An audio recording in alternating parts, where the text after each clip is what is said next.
In this video, I'm going to share with you exactly what you have to look forward to by following my guidance in recovery from narcissistic abuse and codependency. So perhaps the three most impactful changes that you can expect from integrating this channel's content into your recovery process are: number one, you will begin to experience real, genuine, and permanent self-esteem and self-worth. The second most impactful change that you will experience is sort of a double one, and it's a big one. You will experience an easy, automatic, and permanent sense of calm and safety within yourself and within the world, and will be accompanied by an unshakable faith that you are co-creating your existence with an all-powerful, omniscient higher power that has your highest good at heart and has been protecting, supporting, and guiding you your whole life and will continue to do so whether you like it or not. And the third taster of what you can expect from recovery is that you will be able to choose the quality and the quantity of intimacy that you experience with other human beings in your life. So I'm going to use Pia Mellody's book, Facing Codependence, to illustrate the 5 core symptoms of codependence as she sees it. And then I'm going to illustrate how those 5 core symptoms create the 5 secondary symptoms. You may or may not be aware of the 5 core symptoms in your life as a codependent, but you will probably recognize the 5 secondary symptoms because these are the areas that it sabotages our lives and that tends to mess with our relationships, including our relationship with ourselves. And then I'm going to illustrate to you how the 5 core symptoms and the 5 secondary symptoms change and shift when you follow my advice. So the 5 core symptoms of codependence, as Pia Mellody sees it, are difficulty experiencing appropriate levels of self-esteem, difficulty setting functional boundaries, difficulty owning one's own reality, difficulty taking care of one's wants and needs, and difficulty experiencing one's reality in moderation. Perhaps you recognize yourself in these symptoms already. Now I'm going to talk about the secondary symptoms. So if you have difficulty experiencing appropriate levels of self-esteem, i.e. you don't experience enough self-esteem, and you have difficulty owning your reality, and you have difficulty meeting your adult wants and needs, then the only way for you to feel good about yourself will be to find a partner that you can project all of your values onto and say, I now have this partner who is such and such, intelligent, attractive, successful, ambitious, caring, whatever your values are. And therefore, because I have a partner with these qualities, I feel good about myself. If you haven't seen my video on codependent love bombing, I'll put a link in the description below because that explains the psychology of needing external validation, which is sort of what we're talking about. The only problem with deriving your sense of self-esteem from having a partner with all of the traits and qualities that you value is that you therefore need to control them into either maintaining those values or perhaps improving on them. So the first secondary symptom of codependence is negative control issues. This one may be particularly confronting for you if you've experienced narcissistic abuse, because most people on YouTube blame the narcissist as the one who's controlling. I'm here to pop that bubble and say that narcissists are controlling, but so are fawning codependents. Don't fall into a pit of shame or despair. There's a reason that you're like this, and that's what we're talking about in this video. It's because you have difficulty experiencing appropriate levels of self-esteem for yourself. So we're going to work on that. I'm going to show you how to change that in this video.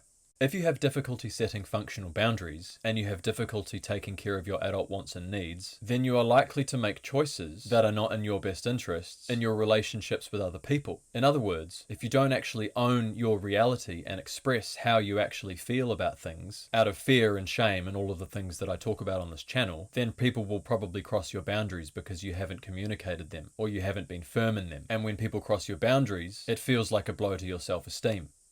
The result of this is that you feel resentful towards people. That's the second secondary symptom of codependence, resentment.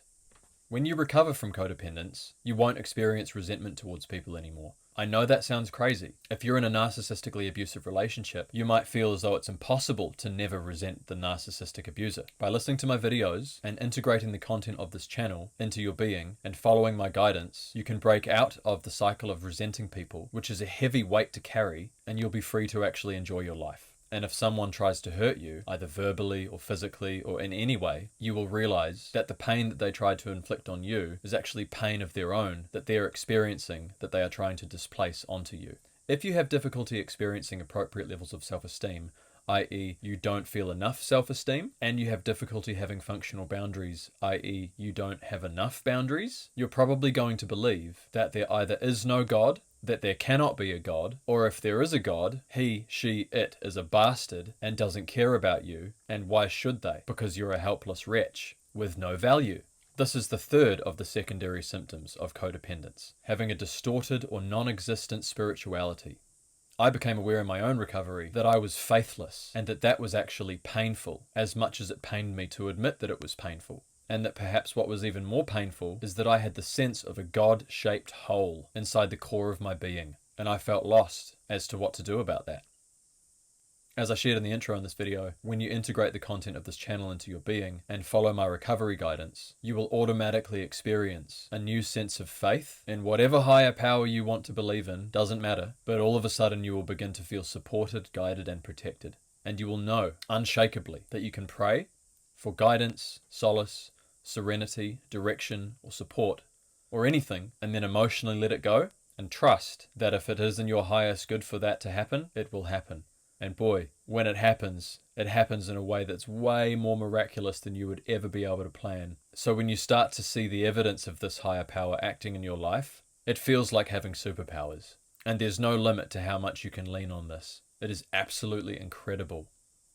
If you have difficulty owning your own reality, whether that means you know what your reality is, but you won't share it with other people out of fear or shame, or there's parts of your reality that you don't even know what they are, like your thoughts or your feelings, and that can also vary situation to situation, then it stands to reason that you are going to try to avoid reality, or that by having difficulty owning your reality, you are avoiding reality. This is the fourth of the secondary symptoms of codependence, avoiding reality. And the way that codependents do that is through addictions, mental illnesses, and physical illnesses. If you're a codependent and you're listening to this video, you'll probably know deep down somewhere that you are addicted to one or more substances, activities, or processes, or people. When you recover from codependency by following my guidance, you will no longer need to avoid your reality with addictions, mental illnesses, or physical illnesses. They will disappear from your life as though they were never needed in the first place.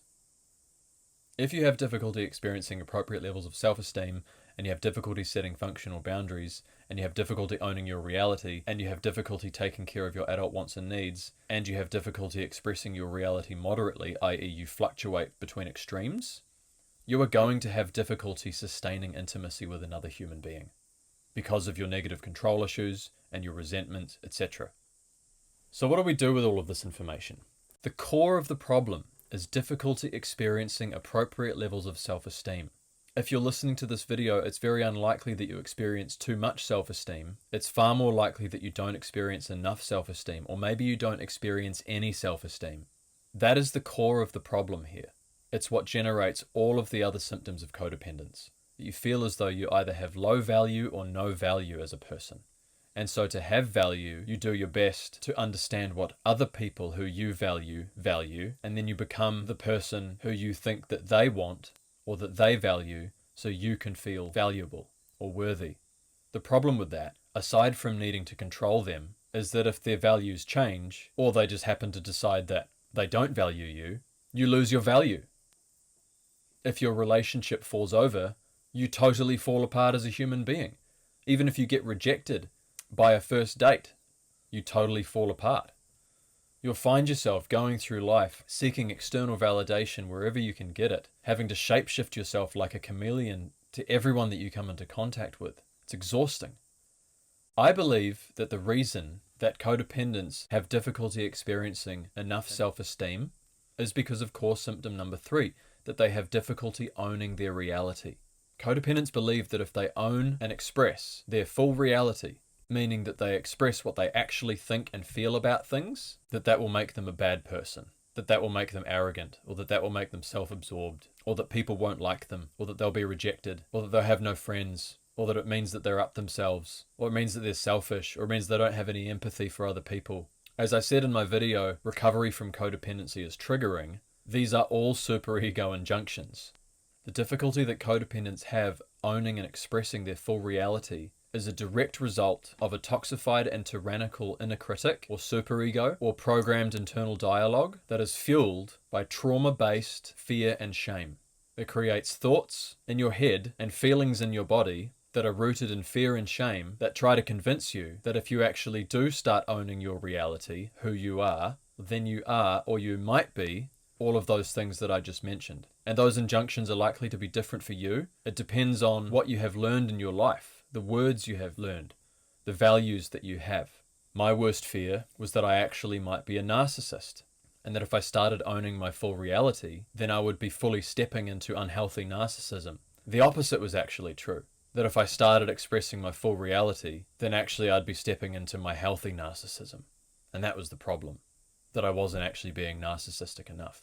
This is why the first video on this channel I did is called Practice Being a Little Bit More of a Narcissist. So I'm going to do a video on a process that I came up with in my own recovery that I call spirit tapping. Because through this process, you can literally bypass your superego and tap into your essence, tap into your spirit, tap into who you are without the superego injunctions. Spirit tapping allows you to separate yourself from your superego and begin fully owning your reality by, for the first time in your life, validating your own reality for yourself, as opposed to needing external validation. And when you start validating your reality for yourself, you will start to experience genuine self-esteem, and that will feel really good, and you're going to want to do it more. So do it more. I'll put the link to that video on spirit tapping in the cards and in the description of this video.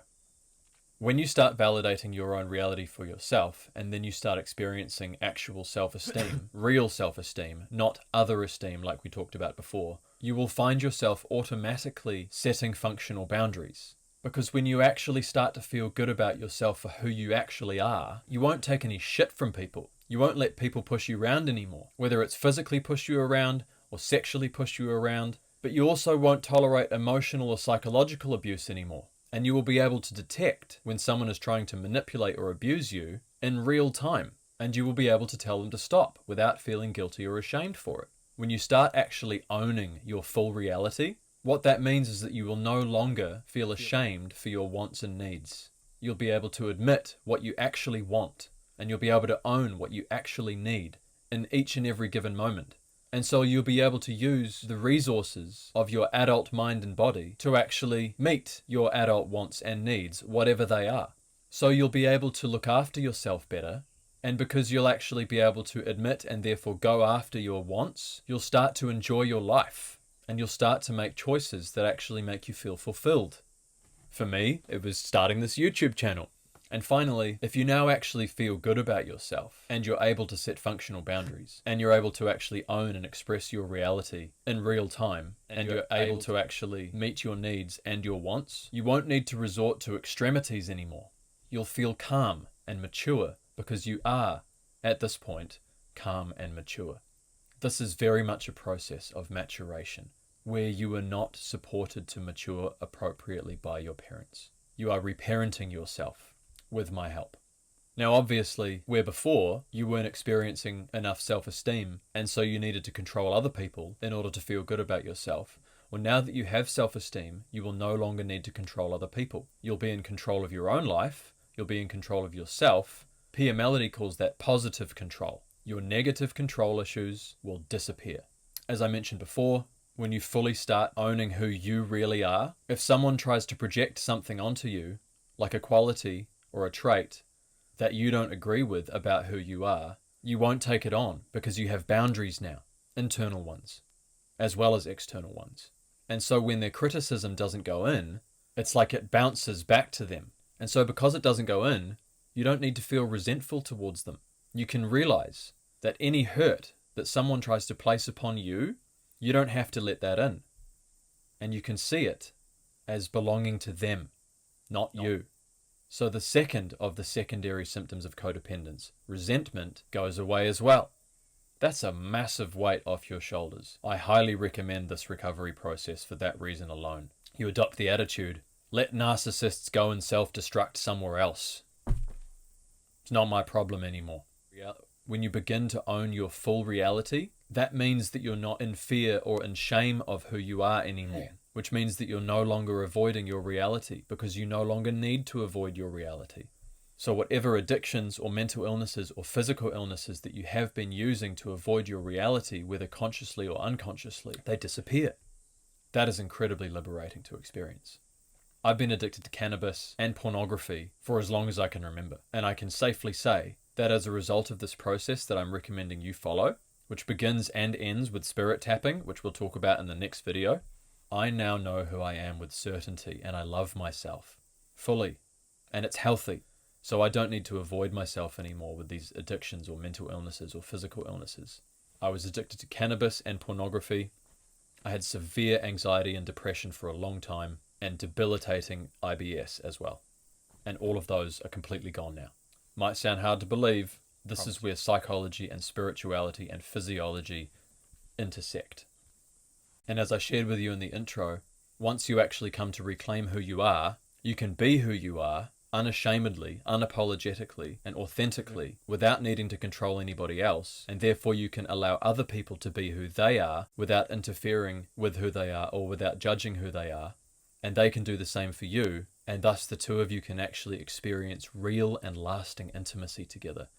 It's wonderful, because now you're an adult, not just in body but in mind too, and so you can start behaving like one in actual adult functional relationships.